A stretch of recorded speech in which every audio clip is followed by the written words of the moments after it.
And next up at UFC 270, we have Vanessa Demopoulos versus Silvana Gómez Juárez. And this was rebooked. This is supposed to happen last week, and they moved it to this week.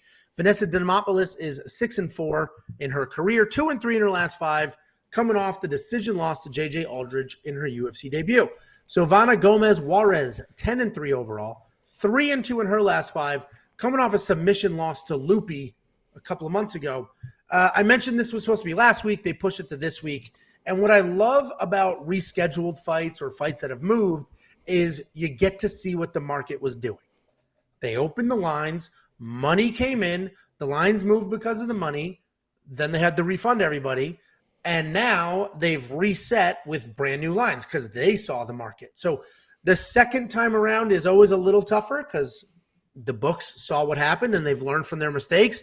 And just for some reference, the first go around, Vanessa Demopoulos was $8,200 in DraftKings. Now she's 83. Not a huge move, but it was about minus 110 for her. And now she's up to minus 140 or down to, however you want to do that, to minus 140. So the market said she should be the favorite, and the line moved, and it opened with her as a decent to mid-sized favorite. She made her UFC debut. Vanessa Demopoulos made her UFC debut at 125 because it was a short notice fight against JJ Aldridge. She's now had a full camp plus a week, and she's at her natural weight class of 115. She's a good striker. She likes the pocket. She doesn't have any real power, but she does have volume and footwork.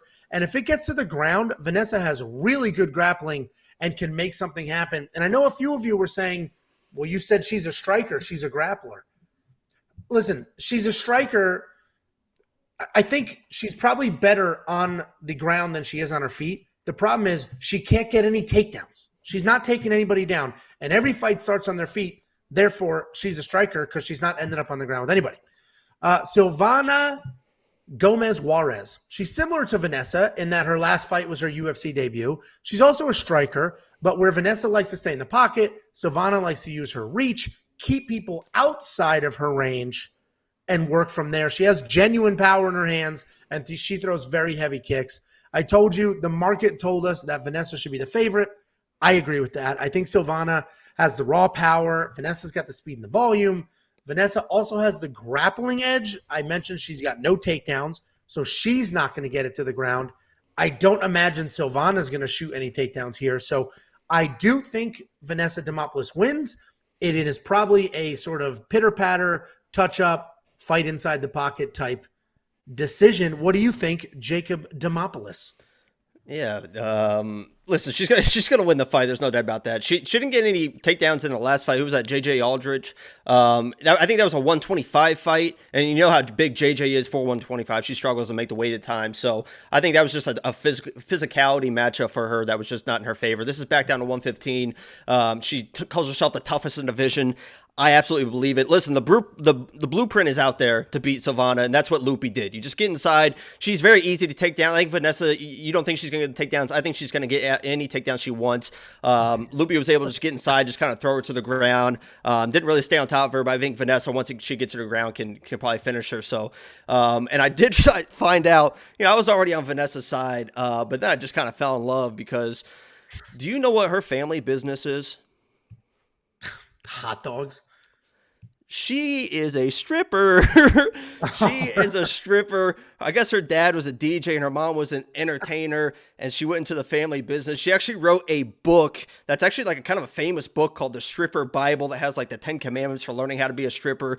She said her dad taught her how to hustle dudes to be a stripper, to be the best stripper in the world. So, more power to her. I instantly fell in love. I have 5 units on her to win this fight. Not from my heart, from my mind. I just think 100% she dominates this fight. On the book? The blueprint is out there. Just do what Loopy did. Get inside, get her to the ground, submit her. I got Vanessa all the way. I legit do have 5 units on her win. I had 3 units on her last week. And then when the odds changed, more people agree with me. So I was like, well, let's throw 5 at it. So I got slightly worse odds than I had last week because I had 3 units last week, but I am Vanessa all the way. I wish I could have seen your face when you were doing your Instagram research and found out She's she very was. she's very open. She's like, yeah, I was just stripping my home. It's nothing to be ashamed of. No. I mean, it just fits you perfectly. I love Vanessa, man. I love Vanessa. Well, I forgot to pull up the stats on the screen, but we'll talk about them very quickly. So Silvana Gómez Juárez is a little bit taller, has a little longer reach. She does use her reach somewhat well, not incredibly well, but this is one of the few. I always say reach is a nonsense statistic that people like to use for no reason. This is one time where it may actually play somewhat of a factor because it's 6 inches and Silvana does use it.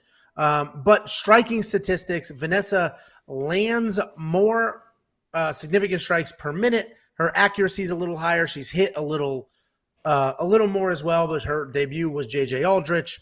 And then she did defend a few takedowns where Vanessa didn't have, or Silvana didn't have as much luck.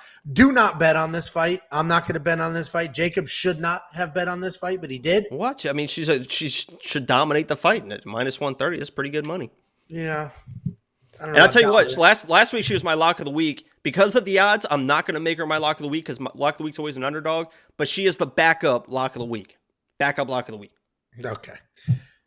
You want 50 free bucks, whether you bet on this fight or not, go to wewantpicks.com/bets. Sign up with any one of our 5 betting partners. Make a deposit. Let me know. I'll send you 50 bucks. It's that simple. Every day we're paying people out.